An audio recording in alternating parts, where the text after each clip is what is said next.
Thank you. What a pleasure to be here. What a great topic, the end of school. Yay. I'm an evolutionary psychologist, and what that means is that I'm interested in human nature. I'm interested in how that nature came about by biological evolution, by natural selection. I'm particularly interested in the nature of human children, and most particularly in that aspect, those aspects of children's nature that lead them to become educated. So the big idea that I'm here to talk about is this, that children are biologically designed to educate themselves.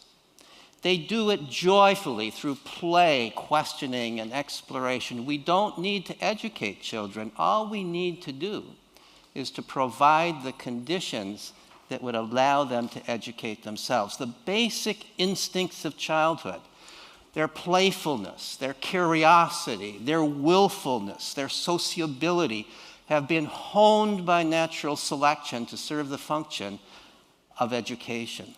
But we take those abilities away when we put them in school and prevent them from educating themselves. My argument is that if we provide the conditions that children need to educate themselves, we really can do away with schools as we know them. Now, some of you might be thinking that I'm crazy. Some of you, more kindly, might be thinking that I'm a hopeless idealist. But I assure you I am neither. I'm a hard-headed realist.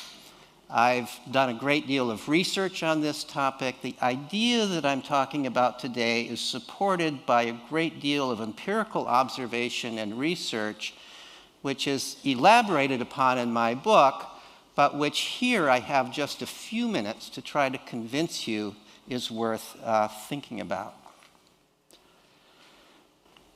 The first way I want to think about this idea is by looking at hunter-gatherer cultures. Now, we were all hunter-gatherers until relatively recently in history from a biological point of view. Some people in certain isolated parts of the world have survived as hunter-gatherers into modern times, and anthropologists have found them and studied their cultures. A few years ago, a graduate student of mine and I conducted a survey of 10 different anthropologists who had studied 7 different hunter-gatherer cultures among them on 3 different continents. We asked them questions about how children became educated in that culture. One of our questions was, how much time do children in the culture that you observed have to play and explore on their own? And the answer that we got from every single one of these anthropologists was all the time. The children and even the teenagers are free to play and explore in age-mixed groups away from adults all day long, every day, and in the process they become educated. Another question we asked was, how do they play? What are the forms of their play?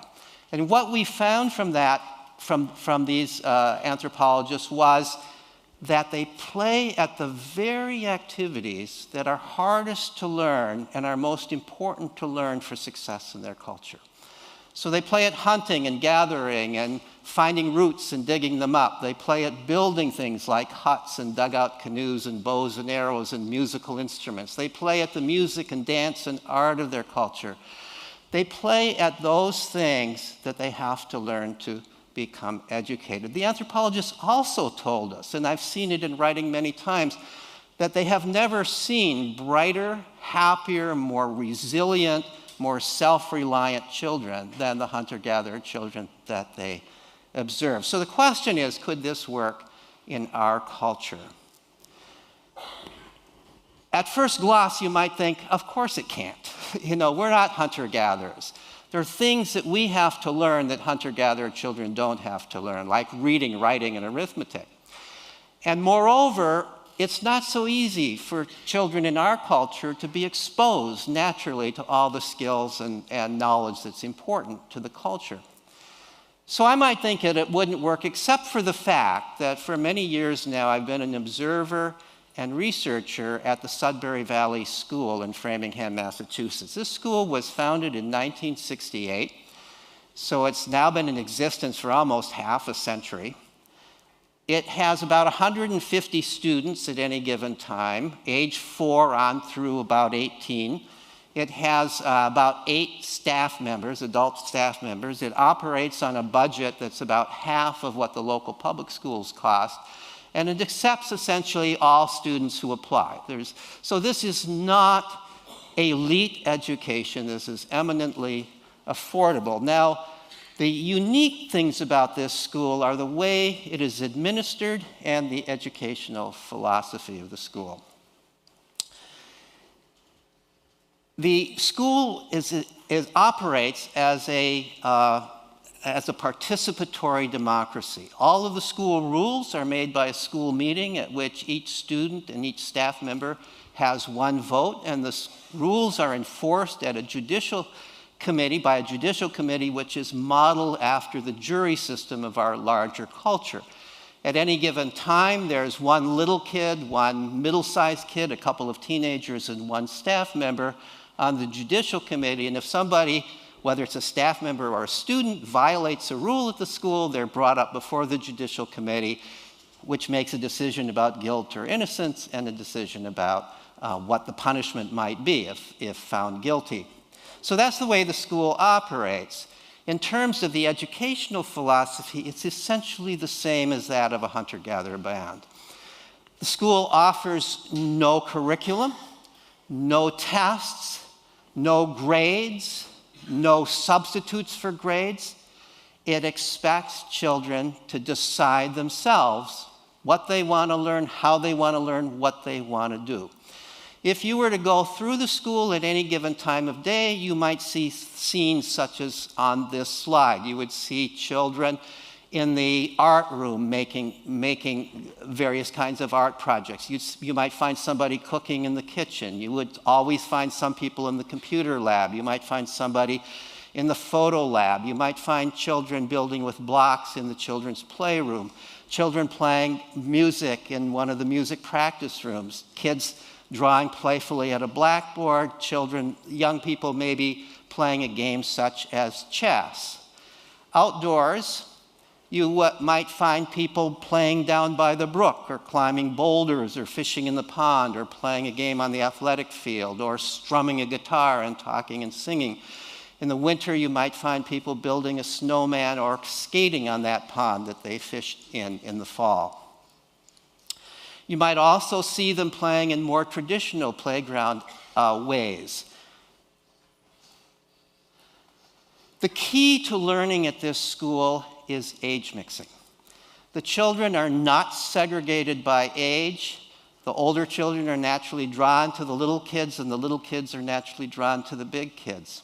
The little children observe what the older ones can do, and they want to do that. They want to be able to read if they see older ones read. They want to be able to climb trees if they see older ones climb trees.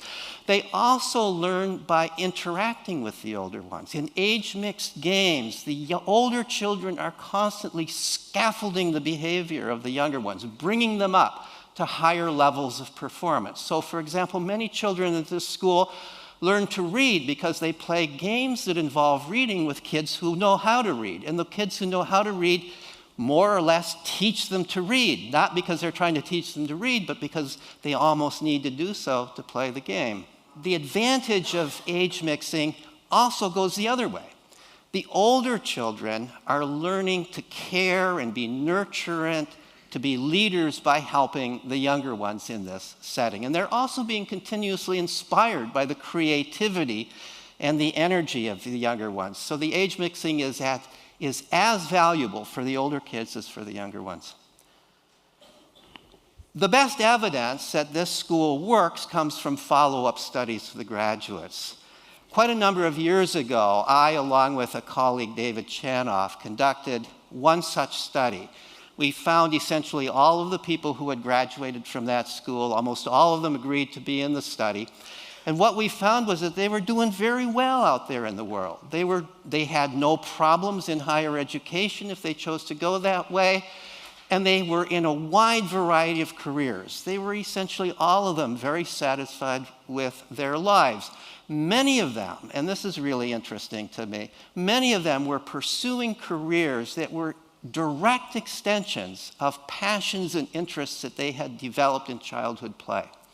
So, for example, one of the graduates was a machinist and an inventor. He was somebody who loved to build things as a kid. There was another who loved boats, who was now the captain of a cruise ship. There was another who was fascinated by computers, loved computers, who had developed his own software company. There was another who loved making doll clothes, who is now a pattern maker in the high fashion industry. And I could go on with such examples. People who have time to really pursue what they like to play at could find ways of making a living at that. So on through the rest of their life, they were doing what they were really interested in doing. Since the time of my study, a couple of other studies of the school have been conducted by staff members of the school, Daniel Greenberg and Mimsy Sadovsky, and have been published as books. And they came to essentially the same conclusion as we did. The Sudbury model is replicable. More than 36 schools modeled after it exist, mostly in this country, some in other countries. One of the closest to here is in fact, the closest to here is the Tallgrass Sudbury School in Riverside, Illinois. Success at these schools, as far as I have been able to tell, doesn't seem to depend on socioeconomic class. It doesn't seem to depend on the particulars of the student's personality. Now here I want to describe the conditions that I think are common to a hunter-gatherer band in the Sudbury Valley School, and that really are the conditions that optimize children's abilities to educate themselves. So the first condition is a clear understanding that education is the child's responsibility. When children know that they're responsible for their education, they take that responsibility. When they believe, they're led to believe that somebody else is responsible for their education and all they have to do is do what they're told, then they tend to do that in the minimal way and they don't take responsibility for their education. Second condition, unlimited opportunity to play, explore, and pursue your own interests. Unlimited time, not an hour a day, not 2 hours a day, unlimited time. It takes time to try out different things. It takes time to get bored, to overcome boredom, to find your passion, and it takes time to really delve into your passion. It takes unlimited amount of time. You can't interrupt that with bells and telling people constantly what to do and expect people to really develop a passion. 3, opportunity to play with the tools of the culture, to really play with the tools of the culture. In a hunter-gatherer culture, those would be bows and arrows and knives and fire and digging sticks. In our culture, of course, the main tool is a computer. And it's not surprising that children everywhere in our culture love to play with computers. They know in their bones that this is the tool of the culture, and they need to spend a lot of time with it. So it becomes, in a sense, an extension of their own body. Access to a variety of caring adults who are helpers, not judges. How important that last part is. Helpers, not judges. The last person you want to go to help you learn something is somebody who's evaluating you. You're nervous about that person. That person is a person you go to in more of a frame of mind of trying to impress that person with how much you know, not to say, I really don't know this and I would like some help with this. So by not judging the children, the staff members are much more able to be helpers to the children than teachers in a typical school could be.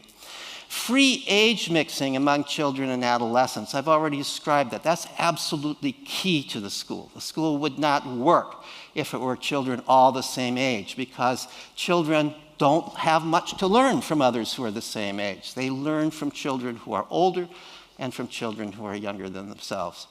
6, immersion in a stable, moral, democratic community. Both a hunter-gatherer band and the Sudbury Valley School are, in their own different ways, democratic communities. They're communities in which every child knows that their ideas and their actions influence the others involved in the community. So they're growing up in a setting where they feel responsible not just for themselves, but for the community within which they are developing. And that is an extraordinarily important aspect of education, and one which is almost completely ignored in our regular schools. Now, what I want you to notice is that none of these conditions exist in our standard schools, none of them. It's as if we deliberately take away from children everything that they need to educate themselves when we put them in school. And then we try very inefficiently and very ineffectively to educate them. So I'm going to conclude this way. I'm absolutely sure that someday people are going to look back at us now and they're going to say, what were those people thinking? Why on earth did they ever believe that coercion is essential for education? That's like believing you have to force people to eat or you have to force people to breathe. Why on earth did they ever think that standardization, such that people, regardless of their interests, regardless of their predilections, should all learn the same thing in the same way, be tested by the same tests? What kind of a crazy idea is that?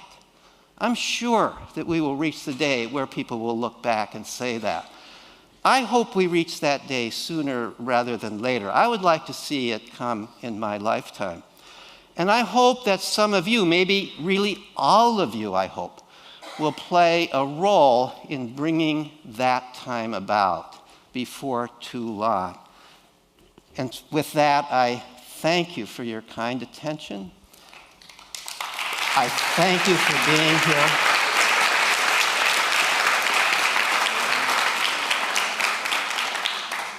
And bless you all.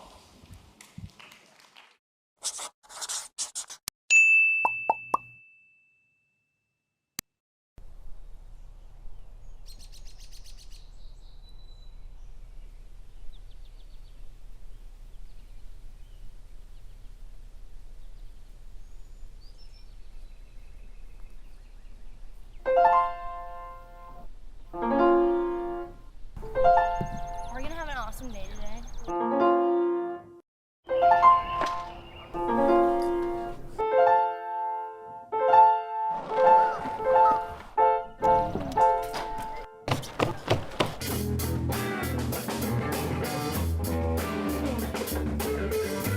If you ask just about any SVS student what they're going to do today, chances are you're not going to get a very articulate answer.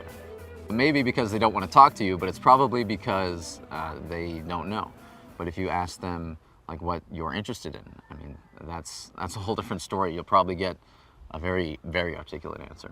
And a student not knowing exactly what they're going to do, but knowing what they like, just going to immerse themselves in whatever interest that they have, whatever activity. It's a beautiful campus. It is soothing to come into. I feel like when you pull into the parking lot at school, it's just kind of escaping into our own little world where we can do whatever we want. We can do what we need to do without people interfering with that.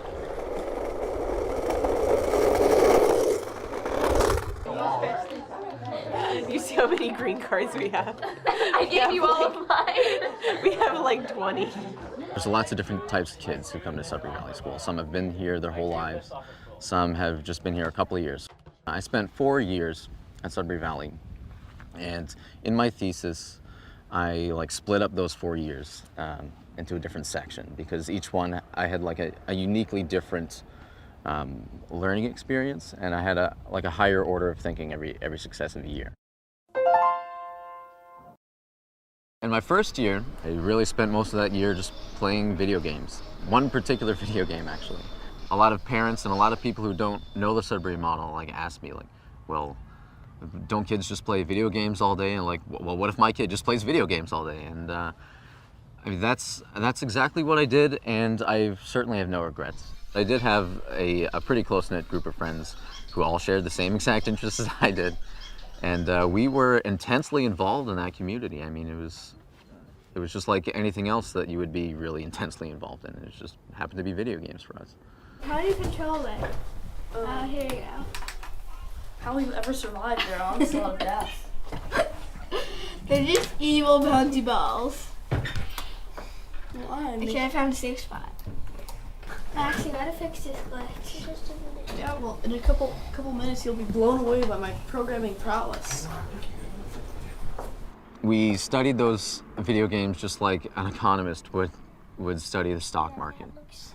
And I think anything that you put effort into, that type of effort into, would yield some growth in any manifestation.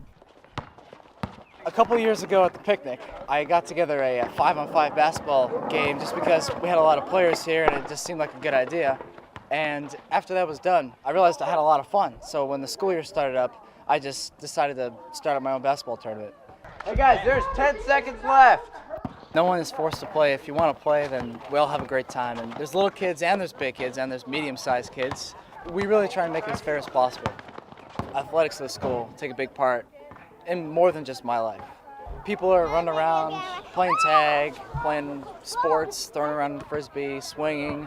I mean, when it's sunny and it's nice outside, you see people running around. And when it's raining outside and there's snow on the ground, we still play basketball at school. So, can someone take a video? Press the center button and start filming. What? Press what? Center button. Okay. Are you filming? Yeah. Alright, point at me. Hey. There's escalator rock, there's either lunge rock, turtle rock, and there's another name for it, but I forget. Staircase rock. Justin, what are you doing? Climbing. You're getting up this way. Yes, it's funny. Get me a challenge. This is more challenging. Yeah. What? That? Yeah. I think it's possible. Well, everything's possible. Yeah.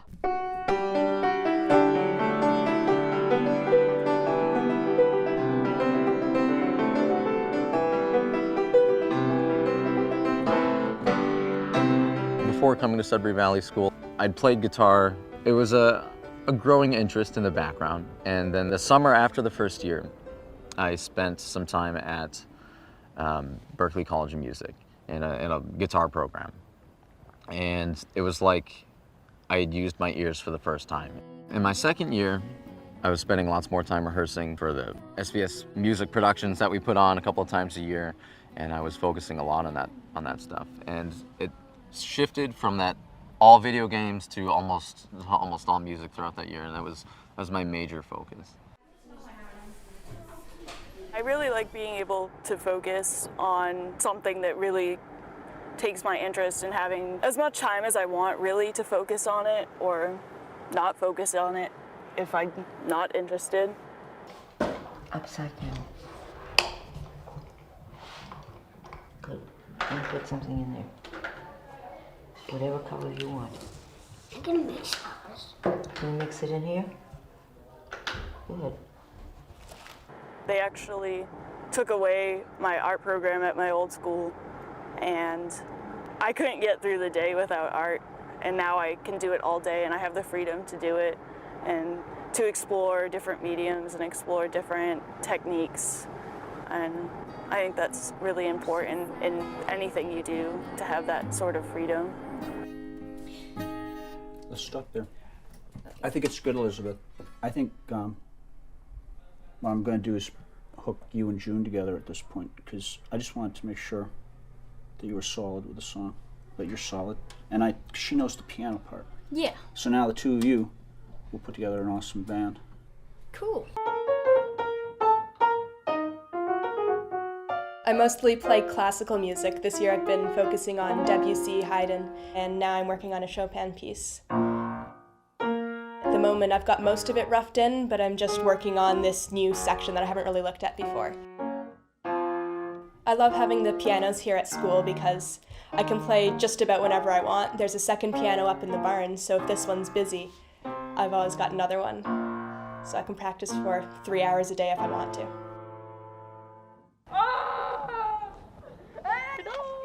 I mean, seriously, that monster is not big, but it's actually amazingly scary. The thing that I like about making the movies is that I like when you're done and you get to watch it and say that you made that movie. The scene that I'm working on is about where the major gets taken captive by the humongous and is put in with all the other little kids that were taken by the humongous. Well, it first started out as a box, obviously. Then we got some foam pieces. Aaron, what did we do to stick these on? Duct tape them on. And then we got expanding foam and then had it as a snow monster. And then we spray painted it for the spring monster. Yesterday, when I was filming, I had 15 kids up here. And at times that was chaotic. We're 6 days into filming and we have 3 days left. This is a fundraiser for the Music Corp. All the money that we're raising goes to the Music Corp to help buy instruments and supplies so we can play more music at the school. I know. What pickle? I'm getting one meal, so yes, I am getting a pickle. How much? One. Does anyone here want an extra pickle? Take the pickle then. Yeah. I don't like pickles. I love pickles. I hate pickles. I love them. How do you hate pickles? These pickles are awesome. The Music Corp is a bunch of people who like music, so they have meetings and you can be a director, so you get to vote on stuff for the Music Corp and what they buy. And they have meetings whenever they want to decide something important that has to do with musical instruments or fundraising or something like that. The shows happen 4 times a year, and people start getting ready for them since like the last show. People start rehearsing and practicing and deciding what songs they want. I'm usually in the shows every year, and it's a lot of fun to be in them and see everybody, and usually the whole school goes to them. My third year was a little bit of a contrast to the first two, in that in the first two I had like a hobby that I was doing all the time. I was always busy with that. And then my third year, I spent a lot more time in the sewing room, which is a particular room of Sudbury Valley School that sees like the most amount of traffic, the most amount of conversation. It's a very, very crazy place. And I spent a lot of time in there just conversing and observing and listening to all these types of things being talked about. My most critical thinking was done during that year. I spent a lot of time just writing essays because I had talked so much in the sewing room.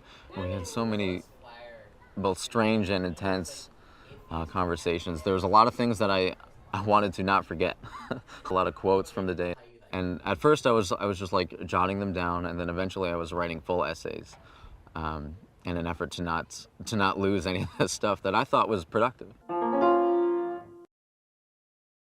Well, towards the end of my third year, I came to a couple of conclusions, and I realized that while I absolutely love music, that I wouldn't make a career out of it. And I had sort of a intense, absolute passion for cognitive sciences and neuroscience, which came out of thinking about how we perceive music and how music is such a fundamental aspect of our cognitive processes. And more I decided that I was going to need to work up to a traditional college education to be able to go into this field.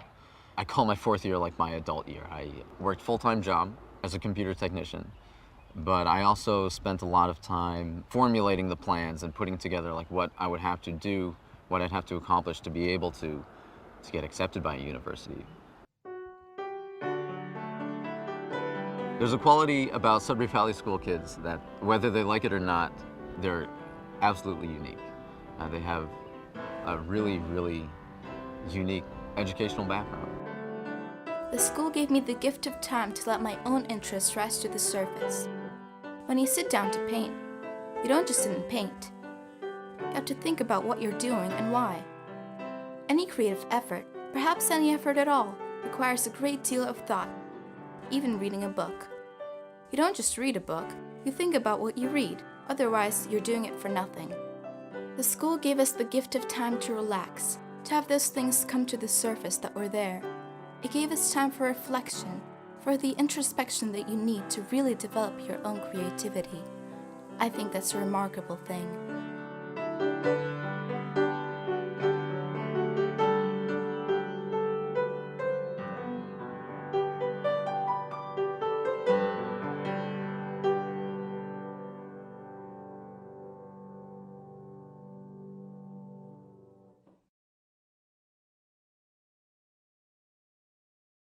I'll call this school meeting to order. Everyone could please first turn off your cell phones and direct your attention to the results of previous school meetings. As the chairman of the school meeting, I am essentially the chief executive officer of the school, which means that I do a lot of things from signing staff contracts, and also I'm ex officio on a lot of the important committees, which means that I run a lot of them. I'm automatically, as chairman, a member of those. So things like managing the budget or dealing with staffing and admissions. I also run the weekly school meetings and kind of just help to manage the day-to-day school affairs. Is there any discussion?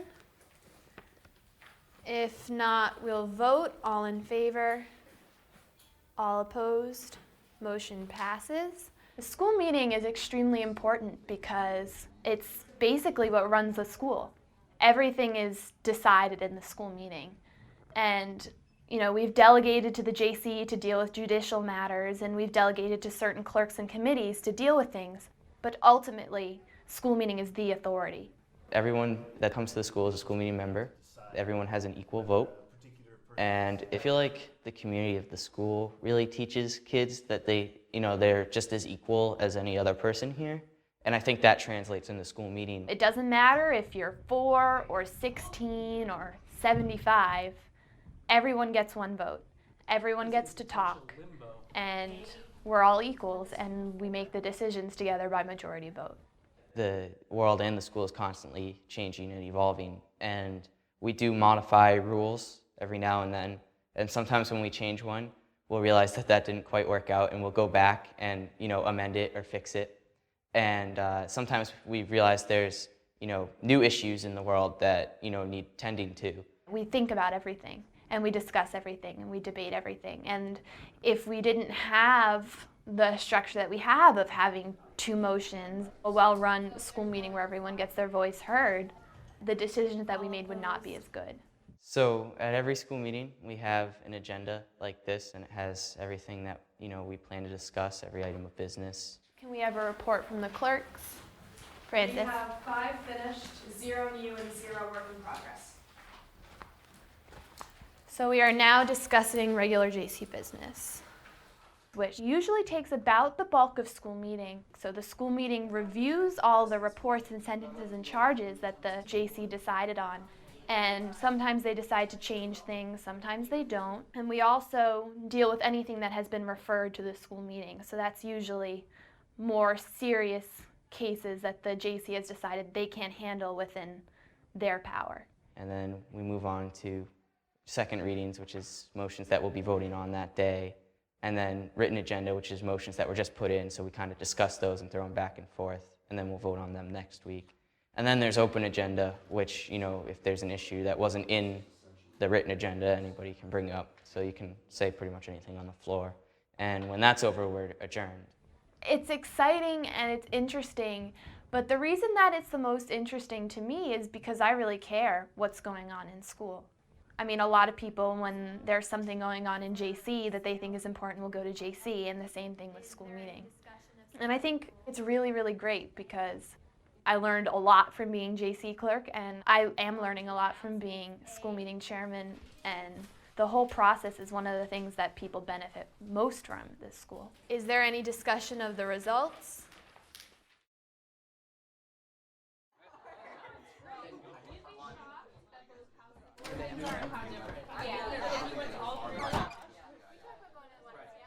We'll ask her. I will get one.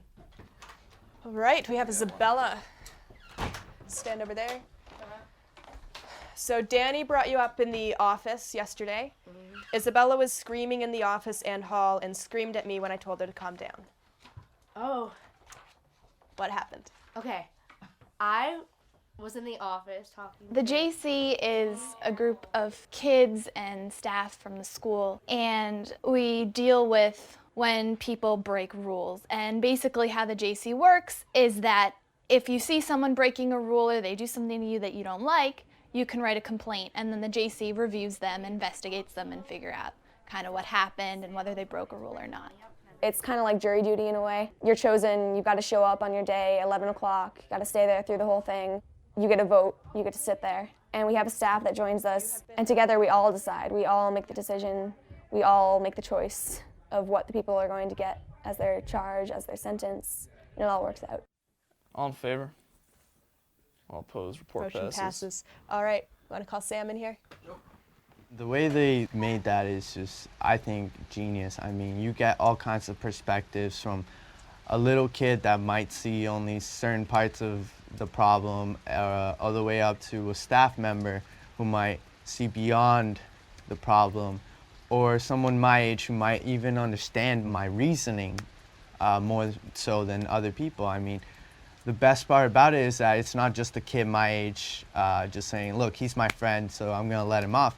I mean, it's all these ideas coming together and making a final judgment. We have a lot of different rules, and most of them are basically common sense.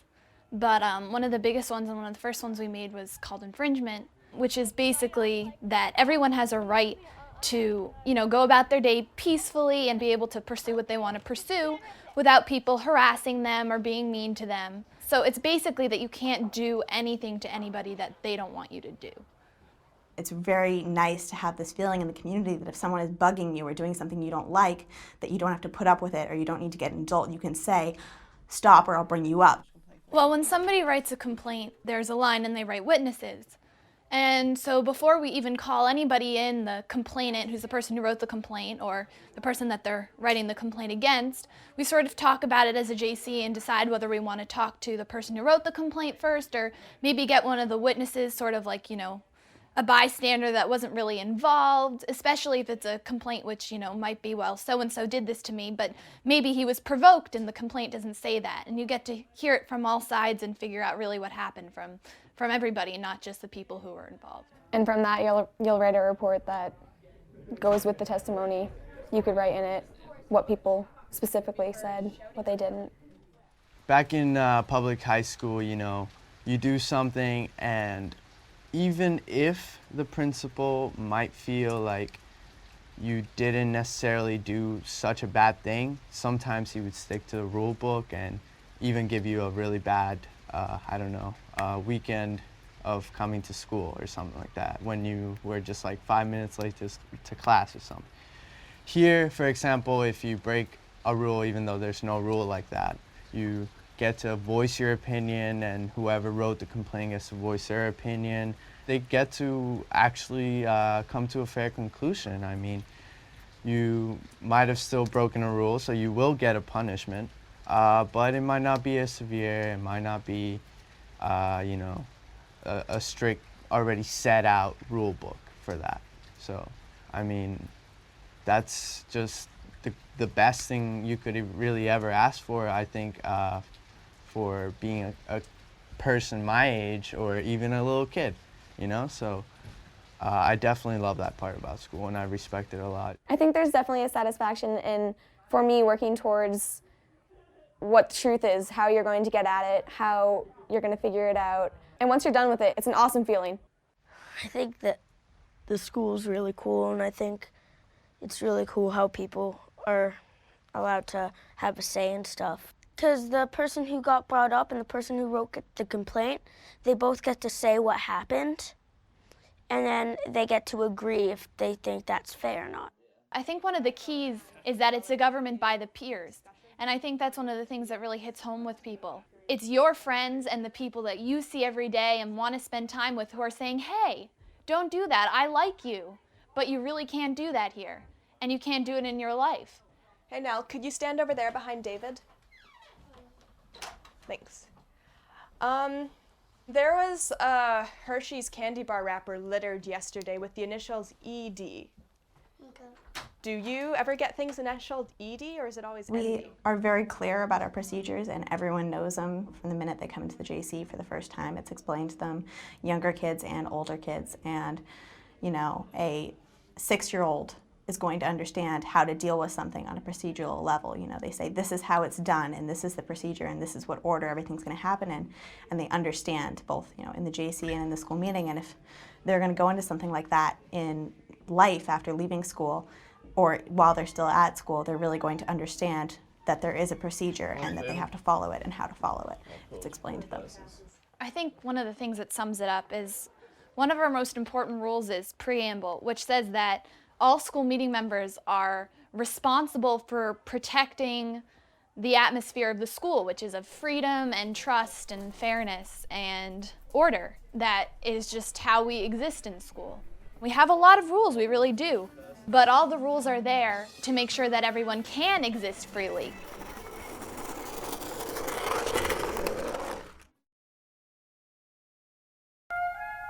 When I first came to Sudbury Valley, my understanding was that my life as a kid, which was running around and doing what I wanted, was going to continue at SVS.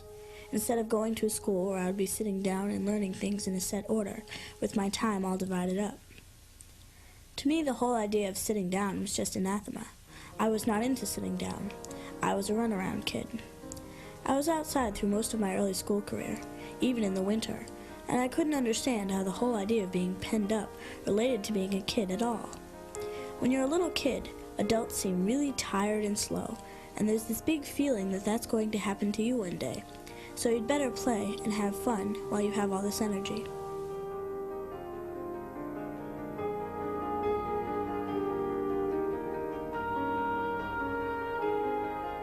When I first started, I remember seeing students draped all over the place. What an interesting crew. I saw people sitting with sketchbooks. I saw people kicking back and reading for the joy of reading. I saw a kid playing guitar, and I was right over there in a second, listening, really interested. The school was more than I could have hoped for. What an explosion of things going on.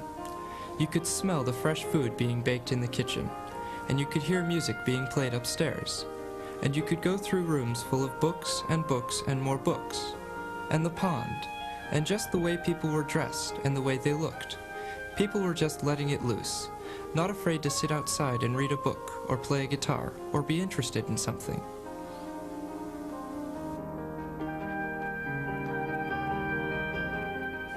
We had our own world. We were solid in our own world. It was a world of children. We were so busy. At Sudbury Valley, there were always older kids who had done things that the younger group was trying to get to. You automatically wanted to be one of the people who could do it too, so you kept trying until you could do it.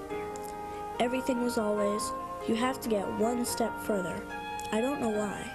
Something naturally makes you want to try, like tobogganing.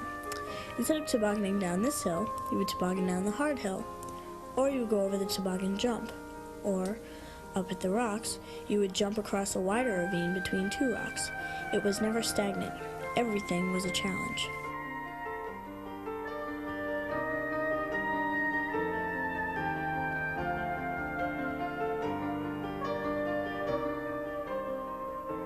The older kids weren't snobby or superior. I respected them because they were so much more experienced and they knew so many things that I didn't know. There were certain times when they'd interact with us and play, and then there were times when they'd be doing their own thing and we'd be doing ours. Sort of like different worlds that would come together for a reason and then go back to their own business.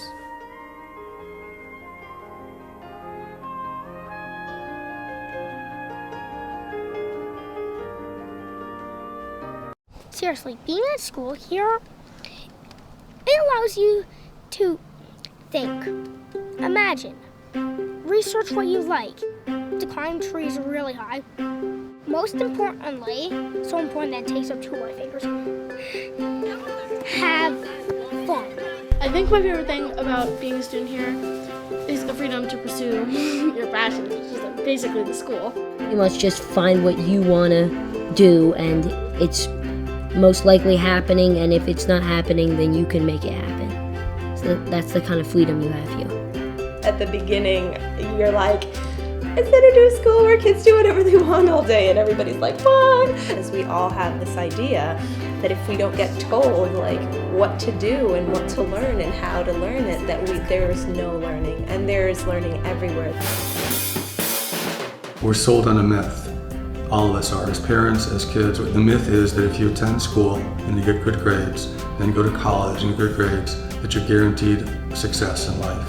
I don't want them to become experts in doing what other people want them to do. They have to figure out what they want to do. And nobody can figure that out for them. You need to know who you are, what you want in that moment, have an ability to figure out how to get it. We give kids a tremendous amount of respect and room to figure those things out. I sent her to public school kind of like an experiment. I felt like I sent in this really like filled and happy and joyful human being. The interest in learning totally faded. Her self-confidence totally faded. That's just not the environment here. I saw her slowly kind of coming back out of her shell and just being herself, and what's more important than that? It's a safe community where you can feel comfortable and you're not pressured to do anything. I've always just cared a lot about ending the oppression of young people. We're really about giving people the space, this time where life is the curriculum, a scaled down version of the larger world. You're learning more than you think. You're teaching yourself. I never got taught how to read, and I know how to read. I think the underlying lesson that we have here is a much more positive communication to the kids, and that is we trust you. Like, we have this musical. We found other people who are interested in acting. We found someone to direct it. Now she is a staff member here.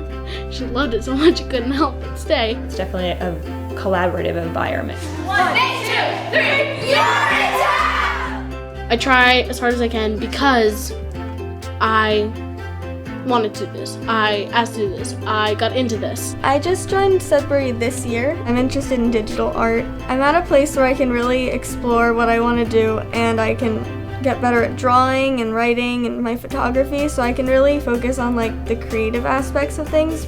You develop as a person and not as this whole group of kids in a class learning the same thing. What I worried about the school when we first came ended up being what I saw as tremendous strengths. Age mixing, I think, is one of the best things about Sudbury. I just really like being around like older and younger kids. I don't know. 14. 12. After you're 12. 12. Because there isn't the hyper competitiveness, and also I think it's closer to real life. Here at this school, all the students and all the staff, we all have equal authority. The school meeting, it's a democratic committee. All the staff and all the students are all school meeting members. All in favor to elect Trina to be the JC? It cultivates a very good atmosphere of respect and trust and responsibility. Everyone is a one-to-one vote. As they grow, you see them take more and more control and believe more and more in their power. Caliber of people that come out of Sudbury schools is amazing. They're not adult phobic, they're articulate, they're respectful. And the kids leave this and they do extraordinary things. It's beautiful what happens here. I couldn't have picked a better place. Well, the basic philosophy at Alpine Valley School is we believe everyone's born naturally curious.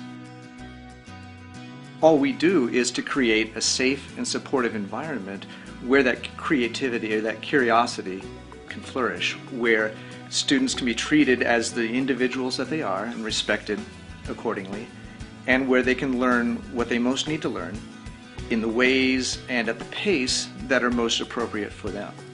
Because here you see, it's not so much the child fitting the system, it's more about the system fitting the child.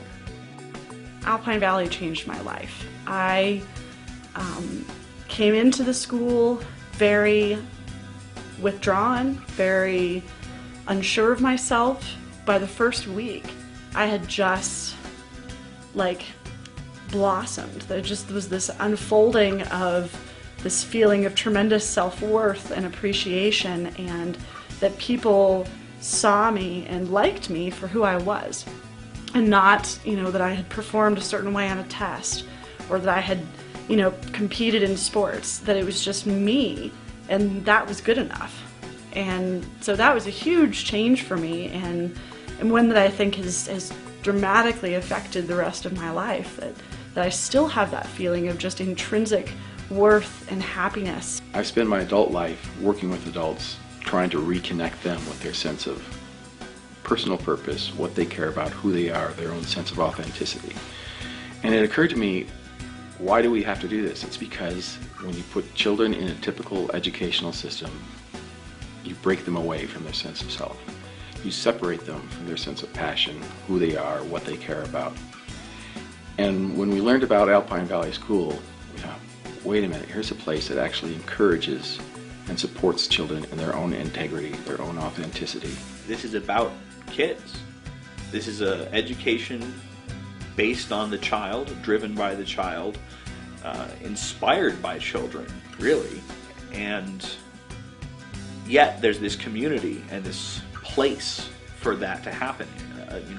An environment where children can be part of something while figuring things out and pursuing things for themselves.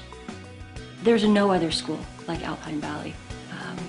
It's completely a new paradigm of giving kids genuine freedom. And we may think we give our kids freedom when we give them choices within a certain parameter, for example, whether it's at home or it's at school. It's something different to give them genuine freedom. And something else happens.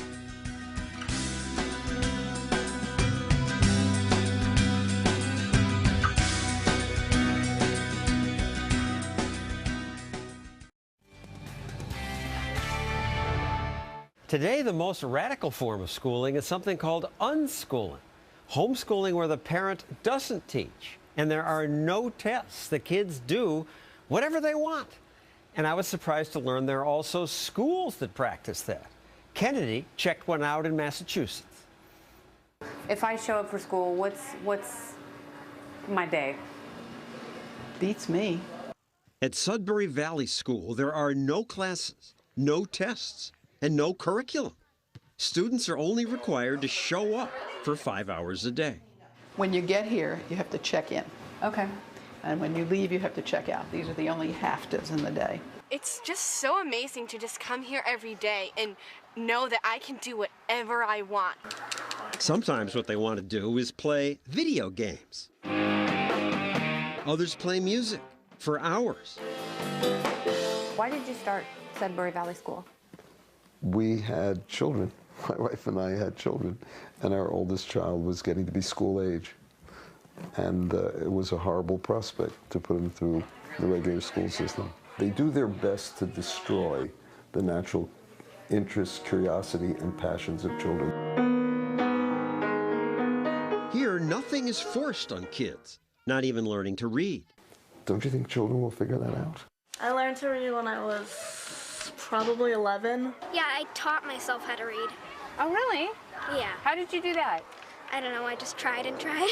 One of the coolest things about being here is, I didn't know if I wanted to go to college last year, because, when you go here, it's not like anybody's telling you, yeah, you need to go to college. My path, has led me to going to college. At first, it seemed like there were no rules, but there are rules. It's just that the kids have an equal say in making the rules. 1 vote per kid. The community decides everything. And by the community, I mean the collection of students and adults.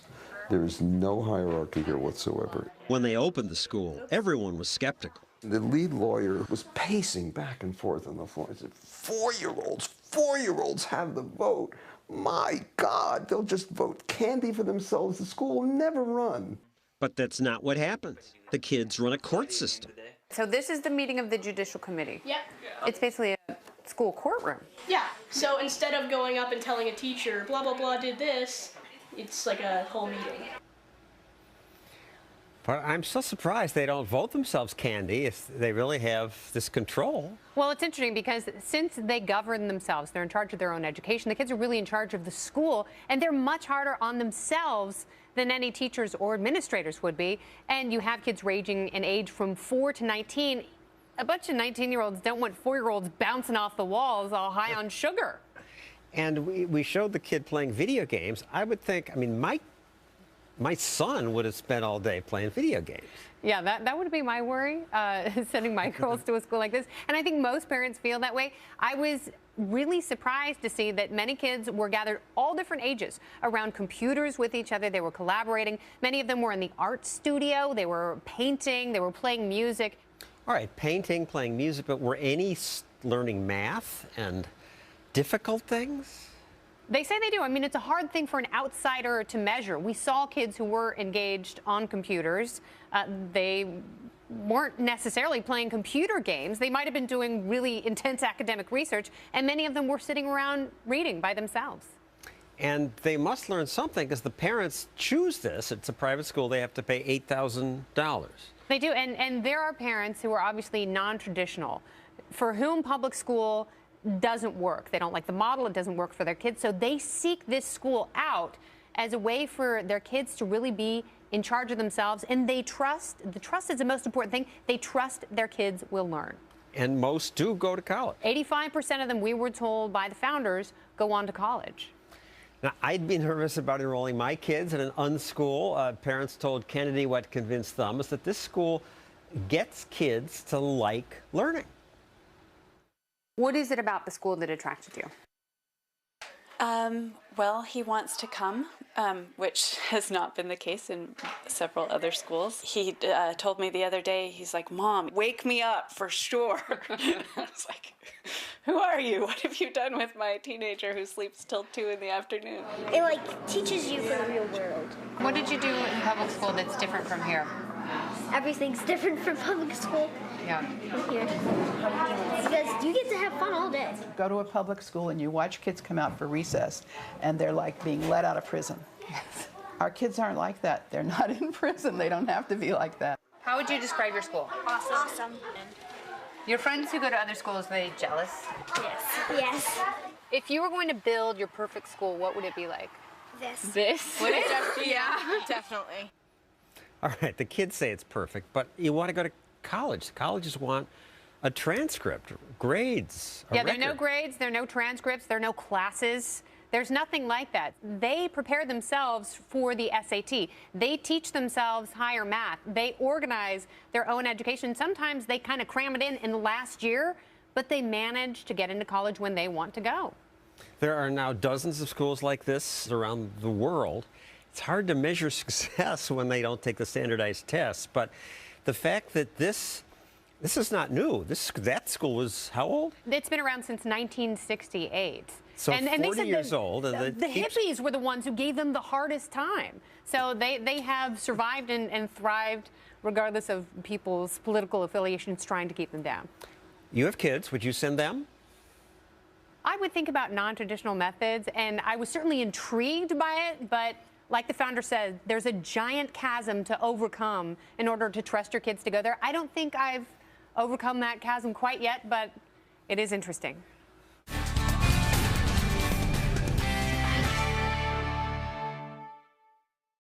Greetings! I'm the Reverend. Now, in my last video, I explained how the social institution of school is a wretched abomination. But Reverend, I hear you asking, all three of you, what other alternatives are there? Well, that's what this follow-up video is for. Because here, I'm going to explain to you all about the model of education that I fully endorse, the Sudbury model. So sit back, relax, and prepare to get schooled. I am so funny. The Sudbury model of education completely embraces the ideas of self-directed learning and the basic human right to freedom. Sudbury model schools don't have classes or homework or grades or tests or any academic requirements of any kind. You heard what I said. Kids at a Sudbury school are free to spend their day however they like. And more than that, the entire school is run by a completely democratic process. Sudbury schools have weekly school meetings where everything from budget to discipline to the hiring and firing of the adult staff is decided by a direct democracy. And everyone in the school, from the youngest student to the most seasoned adult staff, have equal vote. Now, as I just said, there are adult staff, but their job isn't like a normal teacher. They're not there to guide or to encourage a certain development for the students. They're there as a resource. If a student wants to learn about some field that a particular staff has a certain amount of experience in, then they get together and they organize a class based around each of their schedules and each of their levels of commitment or interest or skill in the matter. Other than that, their primary role is really the most obvious one, to be sort of legal guardians, to be there to sort of observe and, to intervene if something goes wrong. But their role is entirely passive. They don't act, they react. Now, you're probably wondering why I support such a radical educational model. Well, I support it for two reasons. The first is that it solves all of the problems that I brought up in my last video. It encourages the natural human learning process instead of getting in its way. It promotes and celebrates basic human freedom instead of squashing it. It gives people room to follow their interests and to find their own identities and to be their own people. And the second reason I support it is that, well, it works. This is not a theoretical model. These schools exist, and they've existed for over 40 years. The first was the Sudbury Valley School. That's where they get the name from. It was founded in 1968 in Framingham, Massachusetts, and has been going strong ever since. There's over 40 of them all around the world. And the students that have come out of them are happy, well-adjusted, functioning adults. So that's why I support it. I support it because it works. And history's proven it works. And I want to tell as many people as possible about this because really it's kind of the education world's best kept secret. Not many people know about it. Few people even talk about it. Most educators don't even want to admit that it exists if they've even heard of it. And it's a wonderful, revolutionary idea. And I really want to see more schools like this created. Now, I'm not sure how much more in-depth I can get in a video like this, because I have a 10-minute time limit. So I'm going to leave a bunch of links down below to all sorts of stuff that might give you a little more information about this, to give you a little more insight. If you have any questions, please put them in the comments below. I'll try and answer them maybe in the next video. And really just think about it, talk about it. If you don't think it'll work, try and articulate why you don't think it'll work. Try and find if there are any Sudbury schools near you. Maybe even check out one of their open houses. See if it'd be good for one of your kids. And if you think that any of the things I've said about modern education, about the way people learn makes any sense, just try and keep an open mind. Look into it and decide for yourself. And if you're so inclined, let me know what you think.